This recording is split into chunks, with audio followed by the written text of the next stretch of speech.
Oremos. Pai, queremos te agradecer, ó Deus, por termos chegado aqui nesta noite, pelo Senhor já ter falado ao nosso coração, Senhor Deus, através dos louvores, dos versículos lidos. Mas neste momento, ó Pai, queremos te pedir, fala, Senhor Deus, ao nosso coração, particularmente através do teu Filho, teu servo pastor Maurício, ó Pai, que tudo que o Senhor colocou no coração dele venha ser transmitido ao nosso coração, ó Pai. Ó Deus, recebe este culto, Senhor Deus, como um cheiro suave, que possamos estar agradando ao Senhor, Senhor Deus, com as nossas vidas. Perdoa os nossos pecados, é isso que eu te peço e te agradeço em nome santo de Jesus. Amém, Senhor Deus. Obrigado, querido. Amém, amados? Graça e paz do Senhor Jesus. Quero convidar você a abrir sua Bíblia aí em Lucas capítulo 17. E vamos ler os versos 20 e 21, tá bom?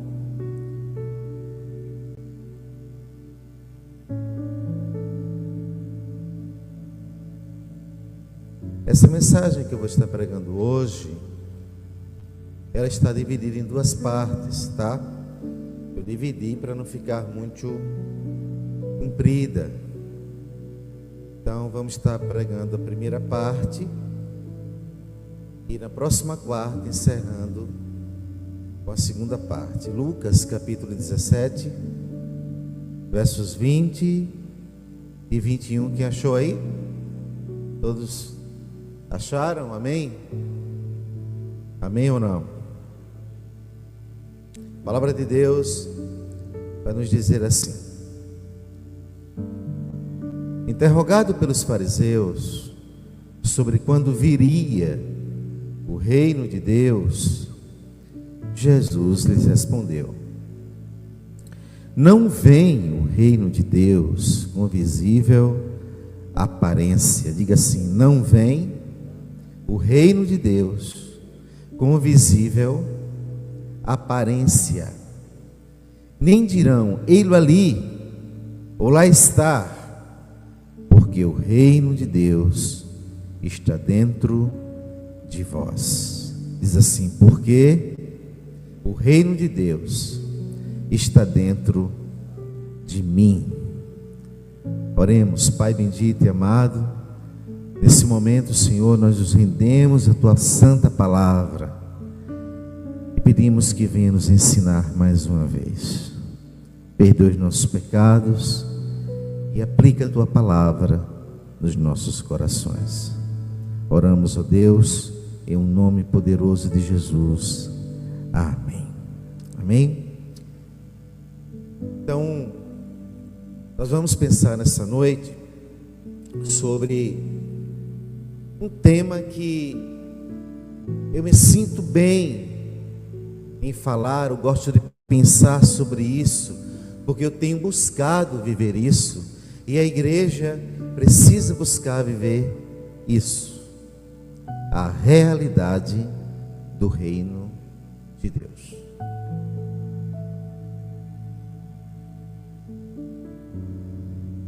Porque se nós não aprendermos a viver a realidade do reino de Deus, queridos, nós não estaremos fazendo nada dentro das igrejas. Talvez esse seja o maior problema de muitos crentes: pensar que podem viver uma vida cristã sem provar ou viver a realidade do reino de Deus. A realidade do reino de Deus, ela é dupla. Ela já está presente e operante no coração daqueles que temem a Deus, no coração daqueles que creem no Senhor Jesus, através do amor, da justiça, da boa conduta, de uma vida de paz uns com os outros, de uma vida de obediência à palavra de Deus, mas também ainda o reino de Deus, a realidade do reino de Deus ainda não está consumada, ou o reino ainda não está consumado, aguardando. Quem não está consumado, pastor? Porque ainda o reino de Deus está aguardando a sua plenitude. Ora, nós já devemos viver o reino de Deus. Eu tenho falado isso aqui. Eu busco viver o reino de Deus, mas não na sua plenitude.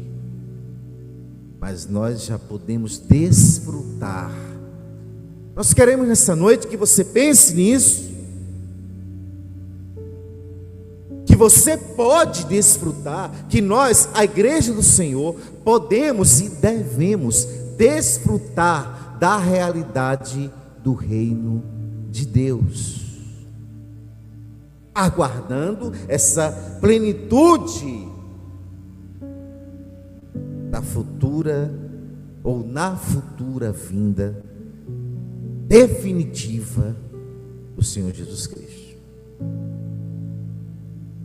A plenitude do reino de Deus, ou da realidade do seu reino, ela será definitiva com a volta do Senhor Jesus, que é iminente, quando o seu governo soberano sobre toda a criação então será totalmente estabelecido. O governo de Deus, a realidade do reino de Deus ainda não foi totalmente estabelecida,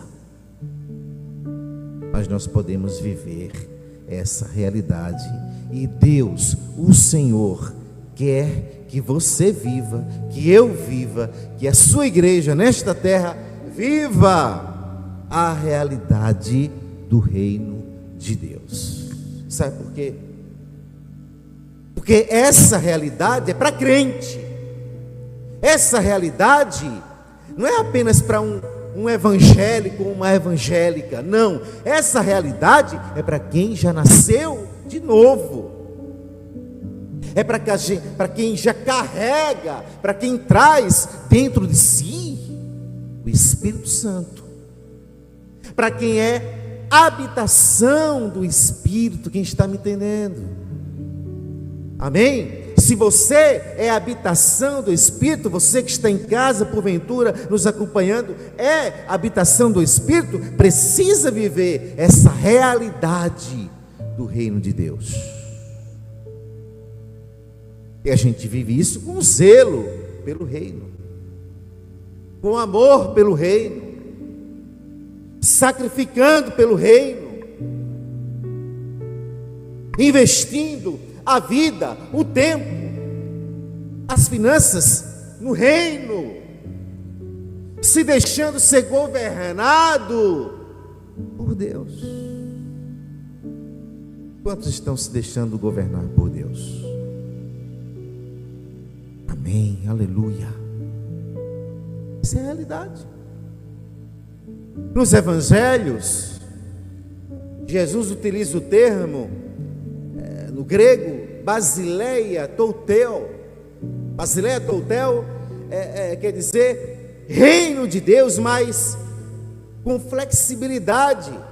E ele o emprega para descrever tanto uma realidade presente quanto uma realidade futura. Basileia toutel, reino de Deus.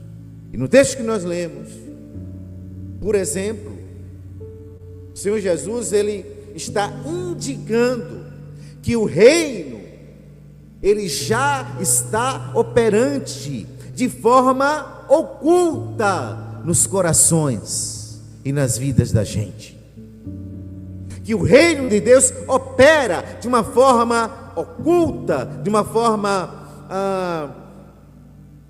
de certa forma, extraordinária, na vida daqueles que creem na vida daqueles que se entregaram, na vida daqueles que o seguem, opera nos corações. Consequentemente, o reino de Deus é operante também nas nossas vidas.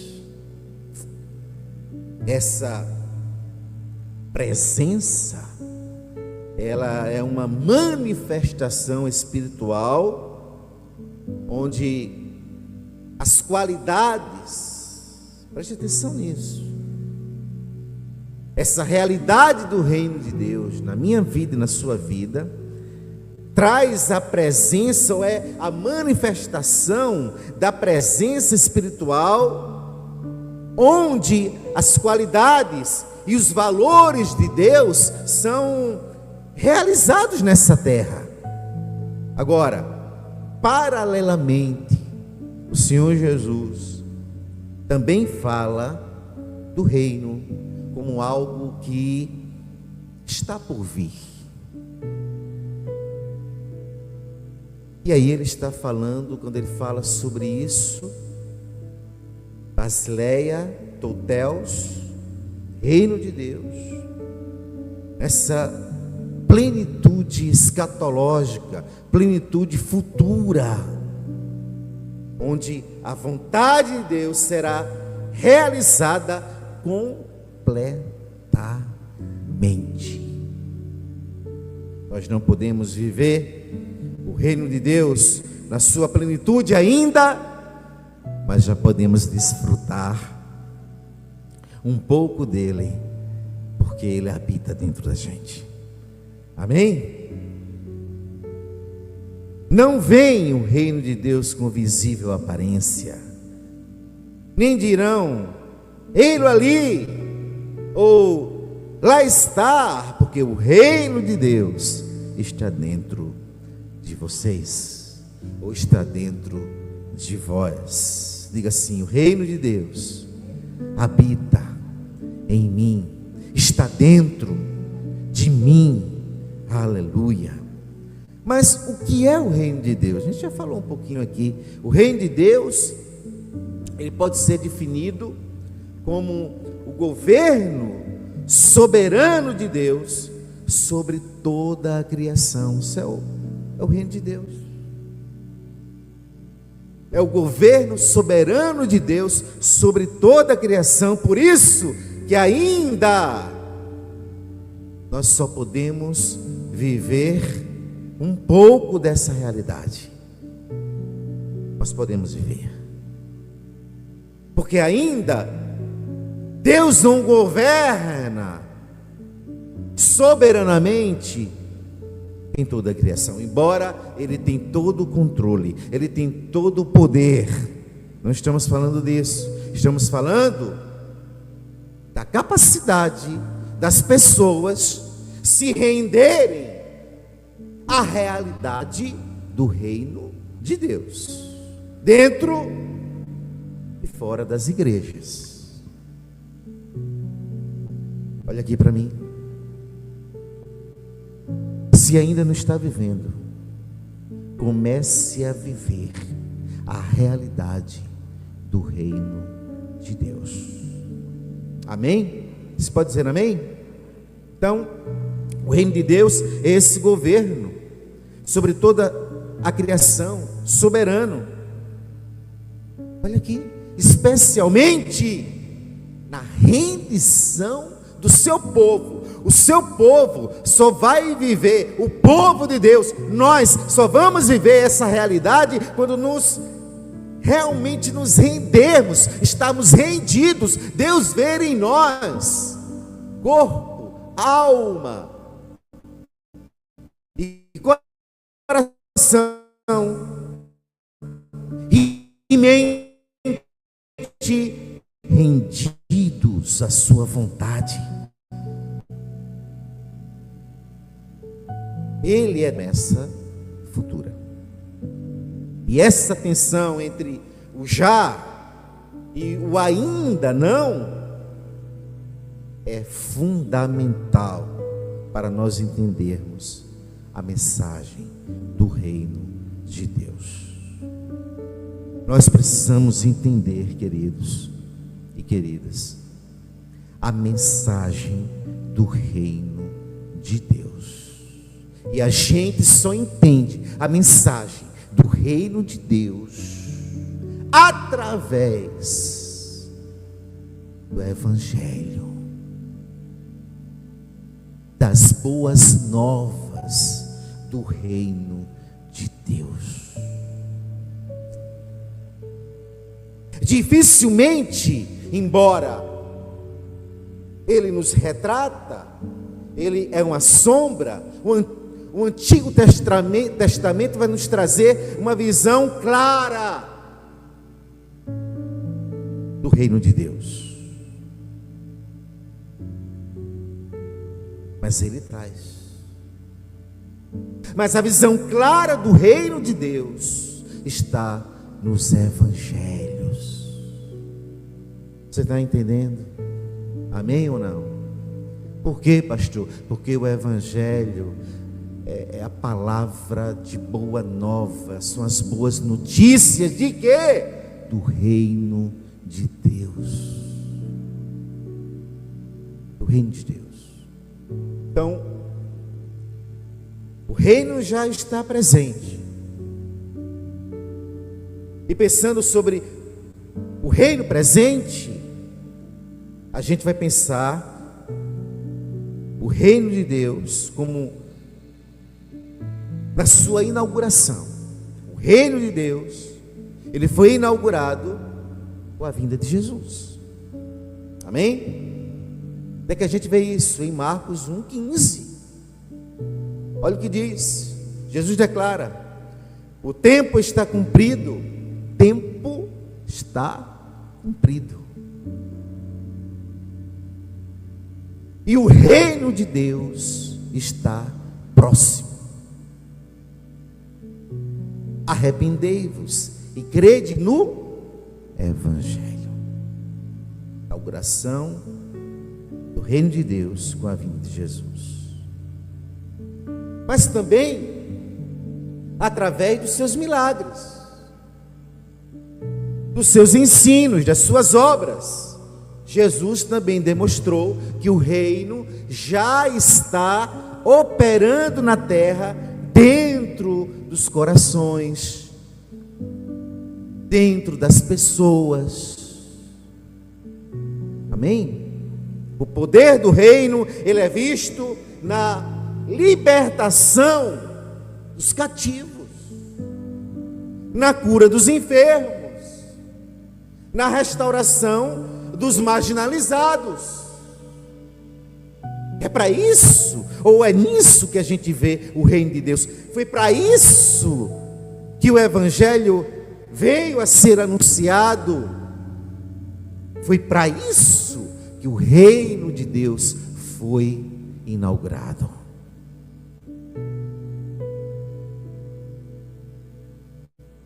Para que o ser humano pudesse viver a realidade de uma vida verdadeiramente vivida com Deus. Amém? Mas o reino ainda precisamos olhar, já que ele tem dois lados, precisamos olhá-lo também na situação que ele ainda não foi consumado, como já falamos ainda há pouco. Embora o reino tenha começado na pessoa de Jesus, ele ainda não está completamente realizado. O Tetelestai na cruz não consumou o reino. O Tetelestai na cruz consumou a obra redentora de Jesus para as nossas vidas, para todo aquele que crê. Não o reino. A consumação do reino ocorrerá no retorno de Cristo, quando todo joelho vai se dobrar diante dele, vai se render, e toda a língua vai confessá-lo como Senhor, porque ele é o Senhor. Filipenses 2, de 10 a 11 nos diz isso: para que ao nome de Jesus se dobre todo o joelho, nos céus, na terra e debaixo da terra, e toda língua confesse que Jesus Cristo é o Senhor, para a glória de Deus Pai. Amém? Então, na consumação, Deus estabelecerá, na consumação do reino, Deus estabelecerá novos céus e nova terra,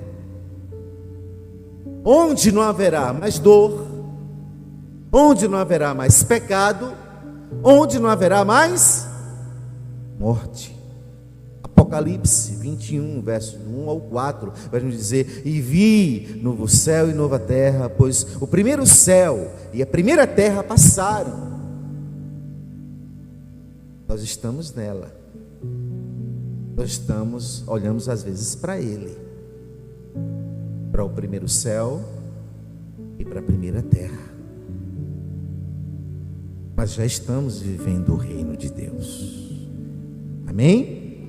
Você está entendendo? Então, e vi o novo céu e a nova terra, pois o primeiro céu é esse aqui que a gente vê, e a primeira terra, não é o céu onde o Senhor habita, é o que a gente vê. Amém? E o mar não existe mais. Vi também a cidade santa, a nova Jerusalém, que descia do céu da parte de Deus, preparada como uma noiva, enfeitada para o seu noivo. Então, ouvi uma voz forte, que vinha do trono e dizia: eis o tabernáculo de Deus com os seres humanos, Deus habitará com eles. Eles serão povos de Deus, e Deus mesmo estará com eles, e será o Deus deles. Está falando da nossa eternidade com o Senhor. E lhes enxugará dos olhos. Olha que coisa boa.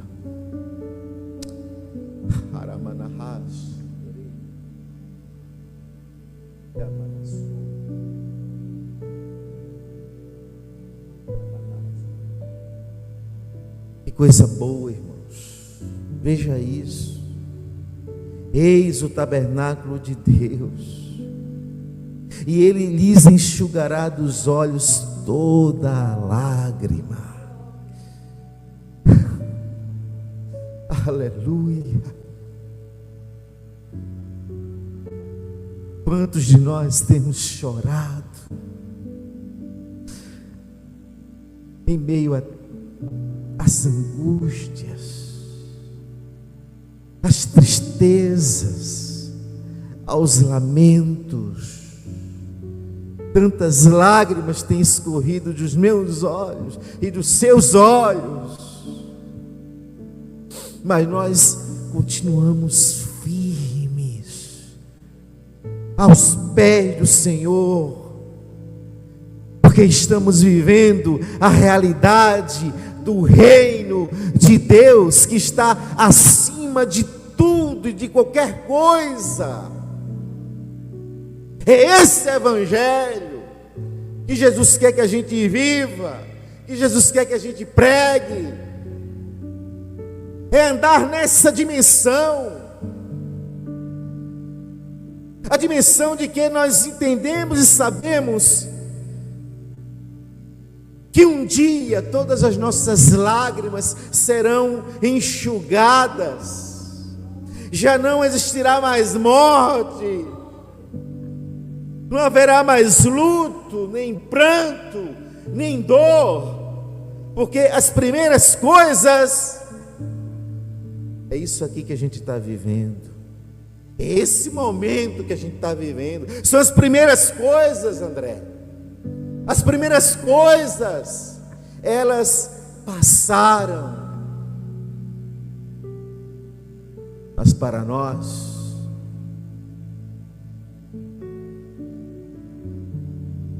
não passará. A palavra de Deus é eterna para nós. O mundo passa, mas o Senhor e a sua palavra são eternos. O reino desse mundo passa, está passando. Eu ontem era um menino. Eu ontem tinha pai e mãe. E hoje eu choro a perca deles. Hoje eu sou um homem. Eu ontem era um drogado, um prostituído, um perdido. Hoje eu sou um pastor. É porque as coisas passam, mas a nova vida que nós começamos em Cristo Jesus jamais vai passar. As coisas boas passam, as coisas ruins passam, mas o melhor de tudo, aquilo que é melhor do que as coisas boas, do que as coisas ruins, maior do que o choro, do que a angústia, do que a tristeza, do que o medo, do que a depressão, maior do que a morte, esse não passa, nem a sua palavra, nem nós que cremos nele. Você crê nisso? Isso é viver a realidade, aleluia, do reino de Deus. Então, isso é uma dualidade. E essa dualidade, ela nos ensina a viver em esperança. Eu sei que está difícil para muita gente, está difícil para mim. Eu sei disso, mas a realidade do reino de Deus, se ela é presente na minha vida e na sua vida, nós temos esperança, nós temos expectativa. Tem esperança, tem expectativa. Não desista, não morra, não baixe a sua cabeça, apenas levante ela, crendo no Senhor Jesus. Aleluia, sonhe, desfrute das bênçãos do reino agora, enquanto nós aguardamos a sua plenitude futura. Vou repetir: devemos desfrutar das bênçãos do reino de Deus agora, esperando, aguardando a sua plenitude futura. Mas existe a vida no reino. Vida no reino fala de valores e prioridades. Valores e prioridades. Viver no reino de Deus, preste atenção nisso, no nome de Jesus. Viver no reino de Deus implica adotar os seus valores e as suas virtudes. Ninguém pode viver a realidade do reino de Deus adotando os seus valores, os seus próprios, as suas próprias virtudes. Não, tem que ser os valores do reino, as virtudes do reino, porque isso vai refletir comportamentos que frequentemente vão contrastarem com esse mundo que nós vivemos. Quem vive a realidade do reino contrasta com o mundo que vive. Jesus descreve esses princípios em seus ensinos, especialmente no Sermão do Monte, capítulo 5 de Mateus, versos 3 a 9. Primeiro, valores do reino, humildade. Irmão Álvaro, seminarista, falou sobre humildade no domingo. Humildade. Os cidadãos do reino reconhecem sua dependência de Deus. Abre, por favor, queridos, Mateus capítulo 5, do verso 3, por gentileza, na versão ARA, enquanto eu tomo água. Já encerrando, irmãos.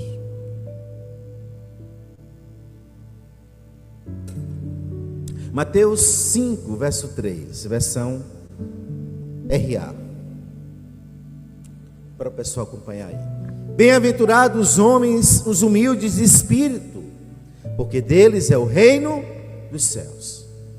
Humildade que gera a probabilidade e a dependência de você se tornar um cidadão ou uma cidadã do reino de Deus, que gera esse poder de reconhecer que nós somos dependentes de Deus. Humildade, primeiro valor do reino. Sem humildade, você não está vivendo a realidade do reino de Deus. Segundo, justiça e misericórdia. Versos 6 e 7, queridos. O reino valoriza a busca pela justiça, porque Deus é justo. Se estamos falando da realidade do reino de Deus, nós estamos falando do Deus justo, de justiça e de misericórdia, porque Deus é justo e misericordioso. Então, o reino valoriza a busca pela justiça e o cuidado pelos necessitados. Olha o que diz o verso 6 e o verso 7. Bem-aventurados que têm fome e sede de justiça, porque serão fartos. Bem-aventurados misericordiosos, porque alcançarão misericórdia. Seja justo e receberá justiça. Pode ser até que você não esteja sendo justificado ou justificada, mas Deus está vendo. Ele vai fazer justiça por mim e por você. Mas Ele também vai usar de misericórdia, se eu usar de misericórdia. Se você usar de misericórdia. Amém? Terceiro, valor do reino, ou valores, pureza e paz. Aqueles que pertencem ao reino buscam pureza de coração e promovem a paz. Versículo 8, verso 9. Ninguém que vive a realidade do reino anda de contenda, anda de confusão, anda metido em que não presta. Não. Vive uma vida pura, uma vida santa, ou de santidade, ou de santificação e de paz. Olha o que diz o texto. Bem-aventurados os limpos de coração, porque verão a Deus. São os limpos de coração. Quem são os limpos de coração? Aqueles que vivem na humildade, na pureza, pela graça, pela misericórdia de Deus, cultivando os valores do reino de Deus. Bem-aventurados os limpos de coração, porque verão a Deus. Nós vamos ver a Deus, irmãos. Nós vamos ver a Deus, irmãos, como Ele é. Verso 9. Bem-aventurados pacificadores, porque serão chamados filhos de Deus. Eu não posso ser um filho de Deus, uma filha de Deus, se eu vivo gladiando com os outros, com o vizinho, com o irmão, com a irmã, com o irmão da igreja, com o pai, com a mãe. Que história é essa? Perdoem. Não, eu devo ser um pacificador, porque eu sou filho de Deus, porque eu vivo a realidade do reino de Deus. Agora, o reino de Deus também tem suas prioridades, e aí eu vou estar encerrando. E na próxima quarta nós continuaremos essa mensagem. Prioridades do reino. Deus em primeiro lugar. Eu vou repetir. Deus, Rei.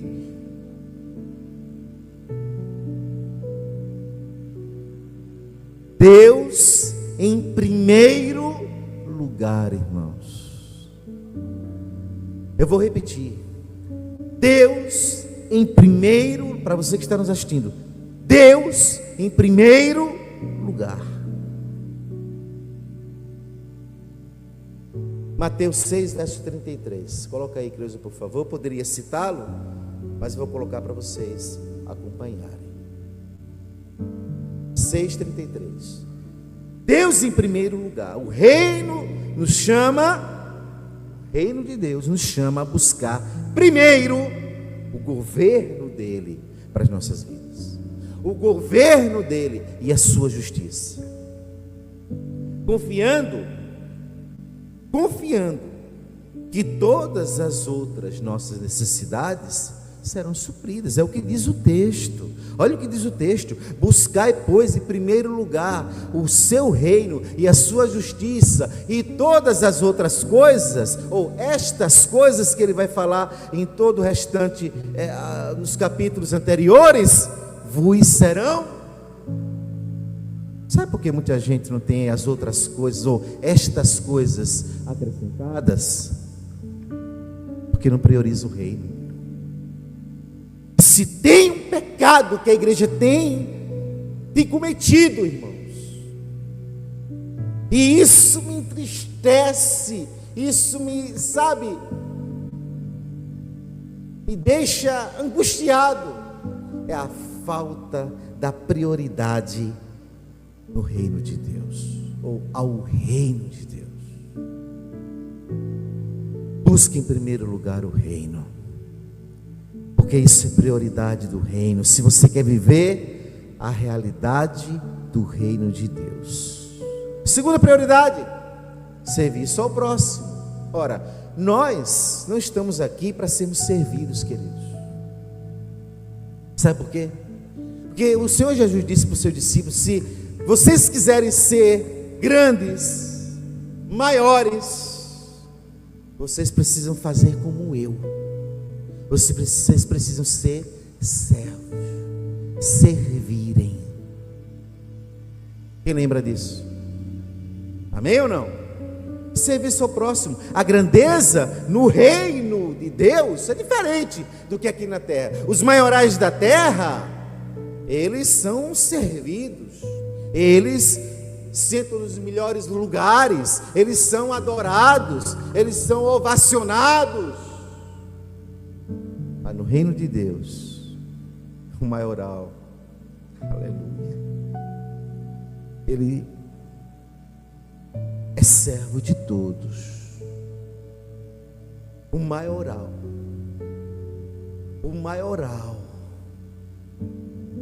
como diz Juno Trovão, o grandão da Galileia, aleluia,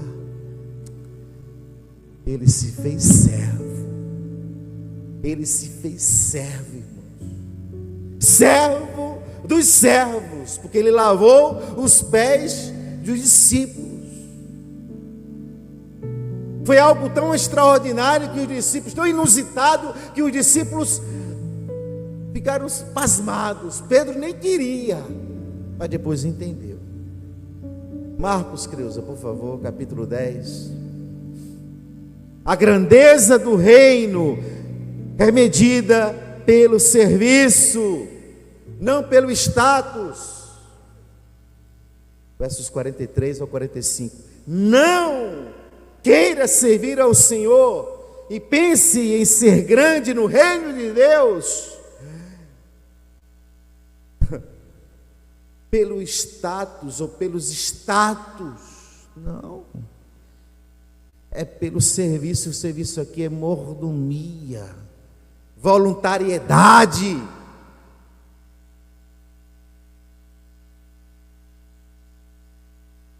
Tem gente que só serve a Deus por isso, gente. Tem gente que só serve a Deus, só toca no louvor por isso, só canta por isso, só prega por isso, pelo status. Mas esses, e desculpe dizer, e digo sem medo de errar, sem julgar ninguém, porque eu não julgo. Quem julga é a sua palavra, é a palavra de Deus, e somos nós que nos condenamos. Quem está entendendo? Somos nós que nos condenamos. Esses estão totalmente fora da realidade do reino de Deus. Olha o que diz o texto. Mas entre vós, é Jesus falando, não é assim. Foi embora, foi o som. Olha aqui para mim, olha para a tela. Mas entre vós, está tão boa a pregação, né, Cris, que eu sei, né? Mas entre vós, não é assim. Pelo contrário, é bom que quebra o gelo, né? Quem quiser tornar-se grande entre vocês, entre vós, será esse o que vos sirva. 44. E quem quiser ser o primeiro entre vós, será servo de todos, irmãos. Esse é o nosso papel: servidão, voluntariedade. O que mais? 45. Pois é Jesus que está falando, viu? É o Senhor, não sou eu não. Pois o próprio Filho do Homem não veio para ser servido, mas para servir e dar a sua vida em resgate por muitos. Essa, você pode dar um amém? Dar um glória a Deus aí? Essa é a realidade do reino que nós vivemos, que está dentro da gente, irmãos e irmãs. E por último,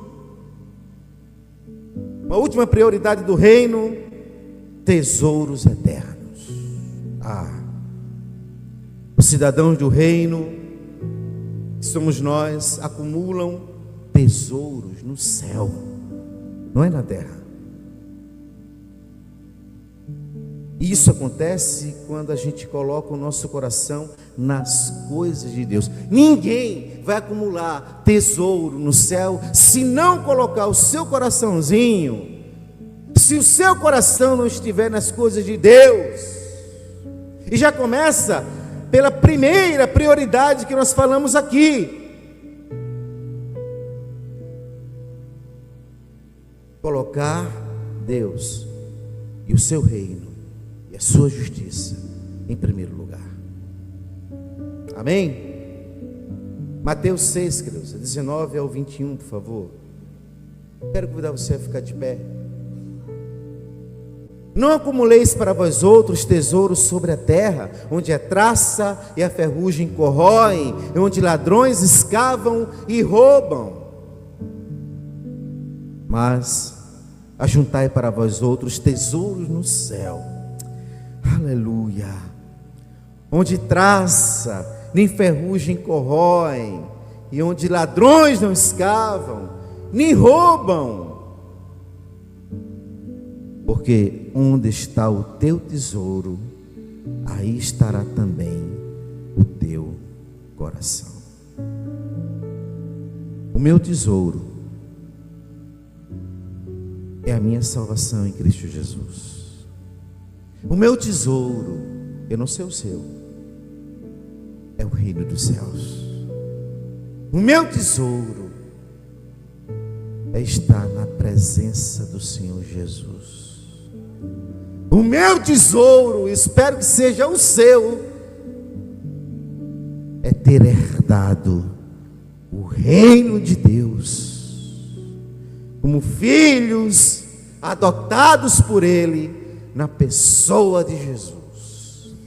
Aleluia. Viver então, concluindo essa parte, no reino de Deus, escute bem isso: viver no reino de Deus é contracultural.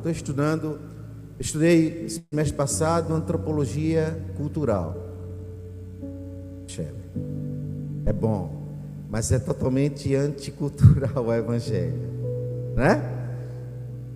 Vou começar agora ciências das religiões e tal. Aí que o bicho vai pegar.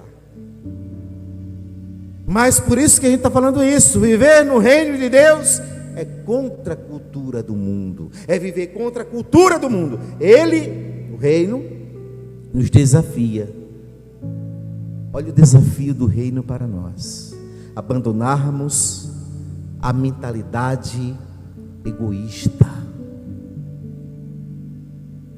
e também materialista desse mundo e adotarmos os valores eternos do Rei. Amém? Baixe sua cabeça, vamos orar. Pai, eu tenho certeza que o maior investimento que nós temos para fazer é no teu reino,